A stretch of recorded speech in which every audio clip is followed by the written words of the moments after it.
Hi viewers, welcome to our favourite channel Vino విట్స్.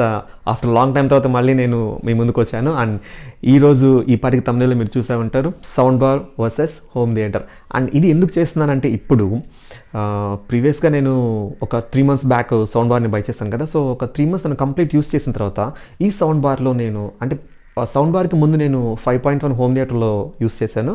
But ఇప్పుడు Zebronics sound bar use చేస్తున్నాను. And ఈ 3 monthsలో నేను ఫైండ్ చేసిన డిఫరెన్సెస్ ఏంటి, హోమ్ థియేటర్కి సౌండ్ బార్కి డిఫరెన్సెస్ ఏంటి, సో ఈ వీడియోలో ఖచ్చితంగా నేను మీకు చెప్తాను. అండ్ ఇప్పుడు ఈ వీడియో ఎందుకు ఇస్తున్నానంటే, క్రిస్మస్ సీజన్ సేల్ అయిపోయింది, new year big day sales and Sankranti అంతా అయిపోయింది. సో ఇప్పుడు చాలామంది రిపబ్లిక్ డే 26 ఆఫర్స్ ఉన్నాయి, సో వాటి కోసం వెయిట్ చేస్తుంటారు. సో ఎవరైతే సౌండ్ బార్ కొనాలనుకుంటున్నారో వాళ్ళకి ఖచ్చితంగా ఈ వీడియో యూస్ అవుతుంది. ఎందుకంటే ఇప్పటివరకు సౌండ్ బార్ కొనకుండా ఫస్ట్ టైం సౌండ్ బార్ కొనాలి అనుకున్న వాళ్ళు ఖచ్చితంగా ఈ వీడియో యూస్ అవుతుంది, నేను డెఫినెట్గా చెప్పగలను. ఎందుకంటే ప్రీవియస్గా మనం సౌండ్ బార్స్ యూస్ చేయకుండా ఇప్పుడు సౌండ్ బార్ యూస్ చేస్తుంటే ఈ సౌండ్ బార్స్లో ఉన్నటువంటి చిన్న చిన్న డిఫరెన్సెస్ ఏంటి, 2.1 సౌండ్ బార్కి అయితే ఎలా ఉంటుంది, ఈ 5.1 సౌండ్ బార్ అయితే ఏంటి, అండ్ సౌండ్ బార్ని మనం ఎవరు కొనుక్కోవచ్చు ఎవరు కొనుక్కోకూడదు, సో డీటెయిల్గా మీకు ఇచ్చేస్తాను. అండ్ ఈ వీడియోలో మాత్రం మీకు జెన్యున్గా నేను చెప్పేస్తాను. ఈ వీడియో తర్వాత సిచ్యువేషన్ ఎలా ఉంటుందనేది నో ప్రాబ్లం. ఎందుకంటే నేను ఖచ్చితంగా ఈ వీడియో ఎందుకు చేస్తున్నానంటే, సౌండ్ బారా లేకపోతే హోమ్ థియేటర్ బెస్టా అనేది చాలామంది సబ్స్క్రైబ్ చేసుకున్నారు. వాళ్ళందరూ నేను పెట్టిన వీడియోస్ చూసి తీసుకోవాలనుకుంటారు, దట్స్ ఓకే, తీసుకోవాలనుకుంటారు. కానీ మనం వాల్యుబుల్ మనీ పెట్టి కొనుక్కున్నప్పుడు ఇన్ కేస్ దాంట్లో ఉన్నటువంటి ప్లస్ చూడాలి, అలాగే దాంట్లో ఉన్నటువంటి మైనస్ చూడాలి. సో అందుకోసం నేను ఈ వీడియోని క్లియర్గా సౌండ్ బారా లేక హోమ్ థియేటర్ అని ఖచ్చితంగా మీకు ఎక్స్ప్లెయిన్ చేస్తాను, ఏది బెస్ట్ అనేది. అండ్ ఈ వీడియో చూసి మీరు నిర్ణయం తీసుకోండి, ఏది తీసుకోవాలనుకుంటారో, దట్స్ యువర్ చాయిస్. అలాగని సౌండ్ బార్ తీసుకోవద్దని కూడా నేను చెప్పను. సో దిస్ ఈస్ ఇప్పుడు విల్ స్టార్ట్ ద వీడియో. అసలు సౌండ్ బార్ ఫస్ట్ మనం ఎందుకు ఇంప్లిమెంటేషన్ చేసుకున్నాం, సౌండ్ బార్ని ఎందుకు యూస్ చేసుకున్నాం, సింపుల్గా చెప్పేస్తాను, పెద్ద లెంత్ అంత ఏమొద్దు. ఎల్ఈడి ప్యానల్స్లోకి వచ్చేటప్పటికి చాలా స్లిమ్గా ఉంటాయి. దాంట్లో పెద్ద పెద్ద స్పీకర్స్ని ఇన్స్టాల్ చేయాలంటే కొంచెం స్పేస్ సరిపోదు. సో కొంత స్పీకర్స్ ఉంటుంది, అంత పర్ఫెక్ట్ ఆడియో మనం గెయిన్ చేయలేము. సో అలాంటప్పుడు ఏం చేశారంటే సౌండ్ బార్స్ని ఇంప్లిమెంట్ చేశారు. ఫస్ట్ ఒక చిన్న సౌండ్ బార్, ఆ తర్వాత దాంట్లో మళ్ళీ 2.1 దానికి ఒక సబ్ వూఫర్, ఆ తర్వాత అలా కంటిన్యూ చేసుకుని ఫైనల్గా 5.1కి వచ్చేసారు. అండ్ ఇప్పుడు ఈ వీడియోలోకి వస్తే మనం సౌండ్ బార్ని కొనుక్కుంటాం, బాగుంది, ఓకే, డన్. ఈ 5.1 సౌండ్ బార్లోకి వచ్చేటప్పటికి 5.1 సౌండ్ బార్లో నేను ఫైండ్ చేసినటువంటి మైనస్ ఏంటి అంటే, ప్రీవియస్గా సౌండ్ బార్కి ముందు నేను ఒక 5.1 హోమ్ థియేటర్ యూస్ చేసేవాడిని, టార్గెట్ హోమ్ థియేటర్. అది నాకు స్పీకర్ సెటప్ ఎలా ఉండదంటే, టీవీ ఉంది కదా, టీవీకి ఒక 3 feet డిస్టెన్స్లో పైన అండ్ ఇటు సైడ్ ఒక 3 feet డిస్టెన్స్లో పైన పెట్టుకునేవాడిని. సో నాకు ఈ front left front right sound అనేది వచ్చినప్పుడు ఎలా ఉంటుందంటే, ఎగ్జాక్ట్గా ఆ నేను ఫీల్ అయ్యేవాడిని, ఆ సౌండ్ ఎఫెక్ట్ని నేను ఫీల్ అయ్యేవాడిని. ఫ్రంట్ రైట్ నుంచి అలాగే సెంటర్ అలాగే లెఫ్ట్ కంప్లీట్గా నాకు తెలిసేది. బట్ సౌండ్ బార్కి వచ్చేటప్పటికి నేను మీకు చూపిస్తాను ప్రాక్టికల్గా. ఇప్పుడు ఇది ప్రజెంట్ నేనున్న సౌండ్ బార్ అయితే నేను యూస్ చేసే సౌండ్ బార్ ఇది. సో ఈ సౌండ్ బార్లో టీవీ 43 inches, దానికంటే కొంచెం చిన్నదిగా సౌండ్ బార్ ఉంటుంది. ఈ సౌండ్ బార్లో ఎలా ఉంటుందంటే, ఫ్రంట్ రైట్ ఇక్కడ వస్తుంది, సెంటర్ ఇక్కడ వస్తుంది, ఫ్రంట్ లెఫ్ట్ ఇక్కడ వస్తుంది. సో ఏమవుతుందంటే, మనం టీవీ దగ్గర నుంచి ఒక 4 meters డిస్టెన్స్లో మనం కూర్చున్నప్పుడు ఈ టోటల్ సౌండ్ అంతా ఎలా ఉంటుందంటే ఆ టీవీ దగ్గర నుంచే వస్తుంది.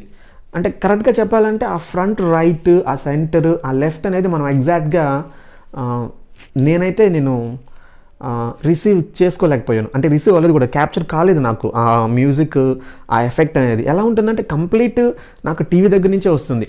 బట్ ఈ సౌండ్ బార్లో రేర్ స్పీకర్స్ అయితే మాత్రం చాలా కరెక్ట్గా వస్తున్నాయి. అండ్ 5.1 హోమ్ థియేటర్ కంటే కూడా చాలా ఎక్కువగా చాలా క్లియర్గా వస్తున్నాయి. అండ్ ఇంకొకటి మీకు క్లియర్గా చెప్తాను, మీరు ఇంతకుముందు హోమ్ థియేటర్ యూస్ చేయకుండా first time sound bar use చేస్తుంటే మాత్రం 2.1 సౌండ్ బార్ తీసుకోండి, నార్మల్, ప్రాబ్లం ఏం లేదు. ఒకవేళ 5.1 సౌండ్ బార్ మీరు కావాలనుకుంటే దీంట్లో ఉండి దాంట్లో లేనటువంటి మైనస్ ఏంటి అంటే, ఈ front right and front left ఈ సెంటర్ సౌండ్స్ ఏవైతే ఉన్నాయో మీరు ఆ ఎఫెక్ట్ని అంత పర్ఫెక్ట్గా ఫీల్ అవ్వలేరు. ఇది క్లియర్గా చెప్పేస్తున్నాను.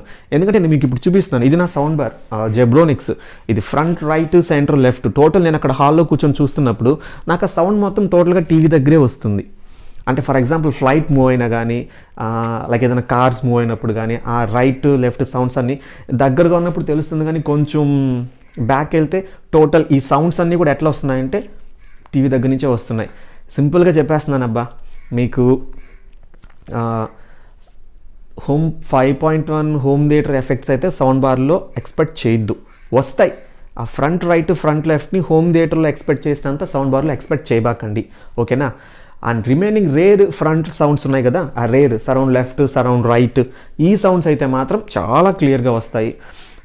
మనకు పర్లేదు, నో ప్రాబ్లం, అంత మ్యూజిక్ ఎఫెక్ట్ ఓకే, ఆ ఫ్రంట్ లెఫ్ట్ రైట్ పర్లేదు అనుకుంటే you should go to sound bar.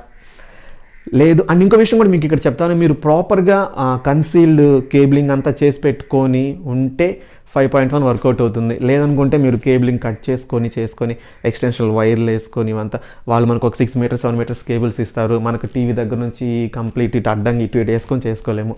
ఇది ఒకటి చిన్న ప్రాబ్లం ఉంది. ఎక్స్టెన్షన్ కనెక్టర్స్ ఉన్నాయి, వాటిని సాల్డరింగ్ చేసుకొని పెట్టుకొని కొంచెం రిస్క్. మీరు ప్రాపర్గా మొత్తం కేబులింగ్ అంతా చేసుకొని ఉంటే హోమ్ థియేటర్ తీసుకోండి. లేదు నార్మల్గా చాలు అనుకుంటే 2.1 ఈజ్ బెస్ట్ సింపుల్గా. లేదు నాకు 5.1 ఎఫ్ఎస్ కావాలనుకుంటే తీసుకోండి, హోమ్ సౌండ్ బార్ తీసుకోండి. కానీ ఇంతకుముందు హోమ్ థియేటర్లో ఎక్స్పెక్ట్ చేసినట్టు ఫ్రంట్ లెఫ్ట్ ఆ ఫ్రంట్ రైట్ సౌండ్స్ మాత్రం మీరు ఎక్స్పెక్ట్ చేయొద్దు, ఎందుకంటే అది మీకు టోటల్గా టీవీ దగ్గర నుంచే వస్తుంది, ఓకేనా. పర్లేదు ఓకే అనుకుంటే మాత్రం మీరు ఖచ్చితంగా సౌండ్ బార్ తీసుకోండి. లేదు నార్మల్గా చాలనుకుంటే 2.1 ఈజ్ ఎనఫ్. 5.1 సౌండ్ బార్ తీసుకుంటే ఓకే, బట్ ఇదొక్కటి మాత్రమే మైనస్. ఆ front right and front left centre ఉంది చూసారా, ఇది మీరు కరెక్ట్గా గెయిన్ చేసుకోలేరు.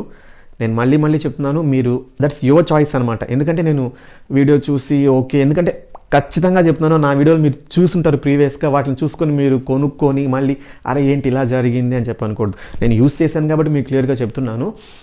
ప్రీవియస్గా ఇప్పుడు నిజంగా చెప్పాలంటే నేనే కొంచెం అరే హోమ్ థియేటర్లోనే ఆ సౌండ్ ఎఫెక్ట్స్ ఆ కార్నర్ నుంచి ఈ కార్నర్, ఇప్పుడు మీకు క్లియర్గా చూపిస్తాను. ఇది సౌండ్ బార్ ఉంది కదా, ఆ హోమ్ థియేటర్ ఫర్ ఎగ్జాంపుల్ చూడండి, ఆ స్పీకర్ ఆ పైన ఉంది ఇక్కడ, అండ్ ఇక్కడ స్పీకర్ ఉంది. సో నాకు ఈ స్పేస్లో ఎలా ఉండేదంటే చాలా కరెక్ట్గా క్లియర్గా ఉండేది, ఆ క్వాలిటీ అనేది మొత్తం క్లియర్గా తెలిసేది. బట్ సౌండ్ బార్కి వచ్చేటప్పటికి ఎవ్రీథింగ్ ఇక్కడే ఫ్రంట్ రైట్ వస్తుంది, సెంటర్ ఇక్కడే వస్తుంది, లెఫ్ట్ మొత్తం ఇక్కడే వస్తుంది. సో దిస్ ఈజ్ నేను ఫైండ్ చేసిన రివ్యూ. మళ్ళీ చెప్తున్నాను, యువర్ చాయిస్, ఓకేనా. అలాగని సౌండ్ బార్ తీసుకోవద్దని నేను చెప్పను, పర్లేదు అడ్జస్ట్ అనుకుంటే మాత్రం సౌండ్ బార్ తీసుకోండి. లేదు అనుకుంటే you should go to 2.1 sound bar is enough. Complete కావాలనుకుంటే కొంచెం ఎక్స్పెన్సివ్ అయినా సరే మీరు ప్రాపర్ వైరింగ్ చేసుకుంటే హోమ్ థియేటర్ 5.1కి వెళ్ళిపోండి, ఓకేనా. అండ్ ఈ వీడియోలో మీకు ఏదైనా కామెంట్స్ కావాలంటే కామెంట్ సెక్షన్లో చేయండి. And thank you so much.